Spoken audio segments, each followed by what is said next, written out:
Schedule यानी कि पाँचवीं अनुसूची उत्तराखंड के लोगों के लिए क्यों ज़रूरी है। हमने बात की उत्तराखंड एकता मंच के कोऑर्डिनेटर अनूप बिष्ट से, तो उन्होंने क्या इस विषय में कहा, आइए सुनते हैं अनूप बिष्ट से। फिफ्थ शेड्यूल उत्तराखंड के पहाड़ों पर लगना बहुत ज़रूरी है। फिफ्थ शेड्यूल यानी कि पाँचवीं अनुसूची, भारत के संविधान की पाँचवीं अनुसूची क्यों ज़रूरी है।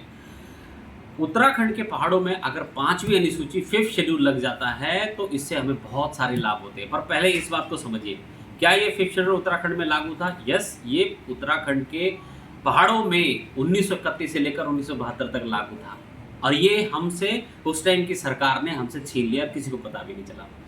इसीलिए फिफ्थ शेड्यूल से आप ये क्या समझिए, क्या क्या लाभ हो सकते हैं। 7.5% सेंटर में रोजगार मिलेगा, 100% का भू कानून मिलेगा, मूल निवास 1950 जो लोग लड़ रहे हैं आंदोलन वो इसी से ही मिलेगा। इसके अलावा आप ये समझिए कि जो हमारी बच्ची है अंकिता भंडारी और किरण के साथ जो घटना हुई है, आज वो ट्राइब की बच्ची होती तो उनके साथ कभी नहीं होता।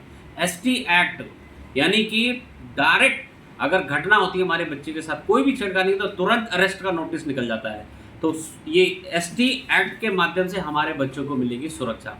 परिसीमन का मुद्दा आप ये लगा लीजिए कि फिफ्थ शेड्यूल लगता है तो सर्टिफिकेट बनाने के लोग पहाड़ में जा रहे हैं, परिसीमन का मुद्दा रिजॉल्व हो रहा है, क्योंकि जैसे जैसे आप पहाड़ में आबादी बढ़ेगी वैसे वैसे जनसंख्या बढ़ेगी और जो क्षेत्र का परिसीमन होना बंद हो जाएगा। क्यों?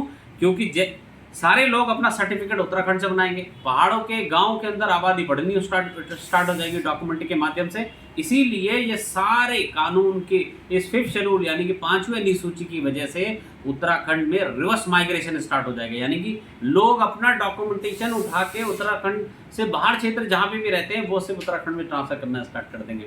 इसीलिए फिफ्थ शेड्यूल की है। फिफ्थ शेड्यूल को जैसे हम हर बात कहते हैं, दशहरा आने वाला है, भगवान राम 14 वर्ष का वनवास काट के अपने अयोध्या वापस आ गए थे, पर उत्तराखंडी लोग आज भी अपना वनवास काट रहे हैं, पूरे भारत में जगह जगह रह रहे हैं, अपने उत्तराखंड में आ नहीं पाते।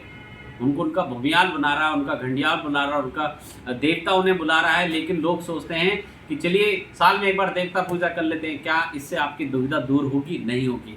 इसीलिए फिफ्थ शेड्यूल हमारे देवताओं के लिए पुनर्वसन, हमारे जनता के लिए पुनर्वसन, हमारे पहाड़ में 100% कानून, एसटी कानून, हमें रोजगार, हमारे जंगल और नदियों से 2.5 लाख से ज़्यादा हमें रोजगार मिलेगा। इसलिए फिफ्थ शेड्यूल बहुत ज़रूरी है। इस मुहिम को उत्तराखंड एकता मंच ने ऑलरेडी 81 मीटिंग, चंडीगढ़ में आज 81 नंबर की मीटिंग करी है। उस मीटिंग का उद्देश्य चंडीगढ़ की टीम गठित करी है और चंडीगढ़ की टीम आगे से इस चंडीगढ़ के अंदर जन जागरण अभियान करने जा रही है। और उत्तराखंड एकता मंच कल जालंधर में एक बहुत बड़ी मीटिंग होने जा रही है फिफ्थ शेड्यूल के ऊपर, और इसी के लिए लोग हर जगह से इस उत्तराखंड आंदोलन में जुड़ रहे हैं। तो फिफ्थ शेड्यूल हमें इसलिए जरूरी है क्योंकि हमें घर वापसी करनी है। फिफ्थ शेड्यूल इसलिए जरूरी है कि पहाड़ में 100% भू कानून मूल निवासी है। आओ इस फिफ्थ शेड्यूल की मूवमेंट में जुड़िए।